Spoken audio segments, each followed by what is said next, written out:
Okay, how do I follow up after that? Now, yesterday, I went to pick my girls from school, and my girls have a piano recital on Saturday. And I was in a hurry because I told my girls, I have a speech to give today.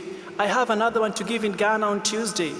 Plus, I've not prepared for all those speeches. Girls, I've not even packed my bags. They told me, Dad, you know what? We could go to the Georgia Center, and as we play the piano, you could write your speech. You know, we struggled and haggled, but they made it.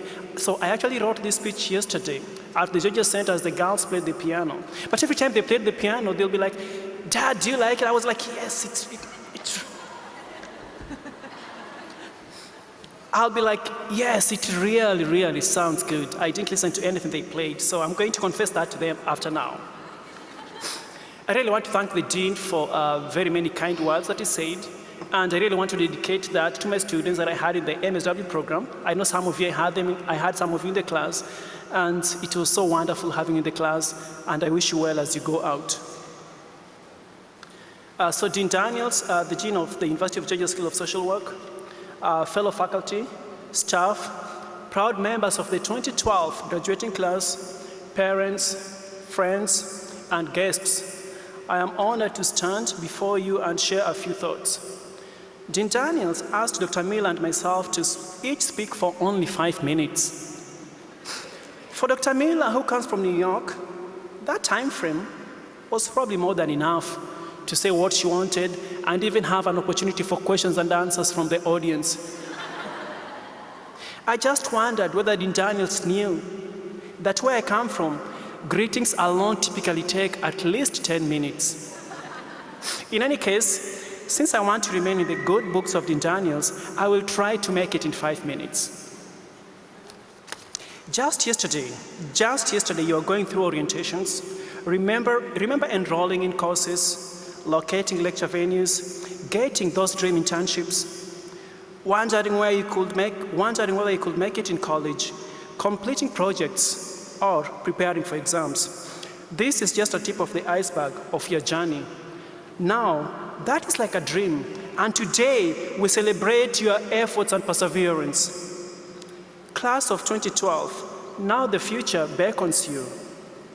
Whether in preparation for graduate school or a doctoral program, college teaching, or service in the community, you are about to embark on another dream. Surely, this may not be the best time to take you back to the progress that has been made in enhancing the well-being of marginalized populations, or to remind you how a lot still needs to be done in order to achieve a more equitable society. Most of you are probably just thinking about the evening party. Really, you don't even care what we are saying here. You're like, when will they be done? Perhaps it is not even the moment to emphasize what our predecessors, including Julia Lathrop, Mary Richmond, or Jane Addams did, or a mid-century figure like Emily Greenbelch, or a more contemporary giant like Lema Bowie, a social worker and peace campaigner from Liberia.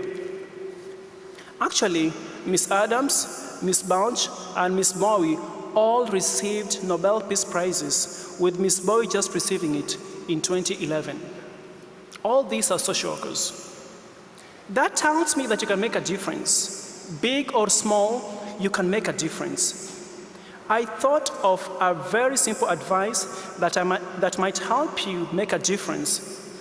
And this is what came to my mind as my girls were playing the piano yesterday. Listen fast, and listen more, and stay awake. Your listening will involve seeing, hearing, thinking, feeling, and work that empowers those we care for. This will be in the context of local, national, and global events and how these impact us and our communities.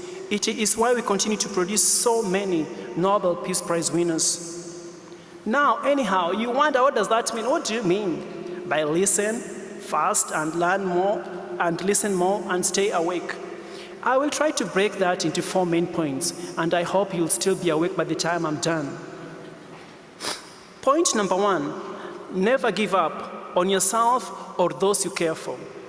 Never ever give up. We work on the premise that there is potential and hope in each and every person. You never know when that potential is about to spring and define a person's destiny. How sweet is it when a mother will come to you and thank you for helping their teen son complete high school and pursue post-secondary education. When community leaders write you a long letter thanking you for linking them with useful resources, such as finding funding for their children's playground. When an immigrant thanks you 3 years later for helping them settle in the country, when they want to tell you how things may not have been easier, but that they are working hard at English, planning to go to college and to develop themselves. Life never gave up on you, and you should never give up on others' lives. The stakes are just too high. Point number 2, take care of your clients and of yourself. The best way you could show that you care for those you work with and those you work for is to take care of yourself. Do not forget to play. Remember, soccer is so fun. I would strongly recommend that for those who can, please join a local soccer team. You will realize how they appreciate a social worker in their team who could help them with team building, conflict resolution, and of course, fundraising to buy those latest Nike boots for them, for the team. The ones that are aerodynamic, luminous, and made of pig skin. Point number 3, be humble enough to learn from your friends, family, and colleagues. Friends are multi-purpose. They will cheer you up when you are not winning and applaud you when you're winning. They are good for remembering the good old days and having hearty laughter, which can be very rare in these tough times. Please keep your friends. Colleagues are those that you probably spend most of your awake hours with. Therefore, you will have to listen to them. I hope they listen to you too, in turn. New colleagues remind you of the earlier days when you got the new job, the passion, the excitement, the going of many extra miles, and the hope that we can do it. Older colleagues are important. They have history which informs the present and the future. They will help you to be realistic and will provide you with wisdom. Your partner will provide you with a ready laboratory to practice some of the theories you learned in Taka. For instance, when having a heated debate, use the strength perspective and label it as sharing of different ideas from two people who are equally passionate. Or when your partner who chose the wrong major does not understand how a particular policy will negatively affect existing programs, which in turn will deny millions of families needed services and thereby affect the well-being of the general public. When this happens, you could simply tell them, honey, from a bio, psycho, social, spiritual, economic, political perspective, that policy that you support so much will hurt many people. And if they get a migraine from that, try, policy has surely got something to do with it. Children will remind you of the most important things in life, like happiness and simplicity. They will also teach you a lot that was not included in the syllabi here in Taka Hall, including humility, patience, and a sense of sheer joy and awe that we tend to lose as we go through the motions of life.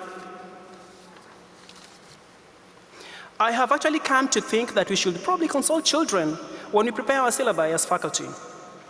Children will also give you some simple creative ideas of solving life's most complicated problems. My daughter Elise told her inconsolable twin sister Amanda when her helium balloon flew into the sky that she needed not to worry because the next time Daddy goes for a conference on a plane, he will get your balloon back from the sky. Point number 4, keep listening and stay awake. I hope you're still listening. Do not spend all your time watching TV and movies. Read a book, whether on a Kindle, Nook, or a real book.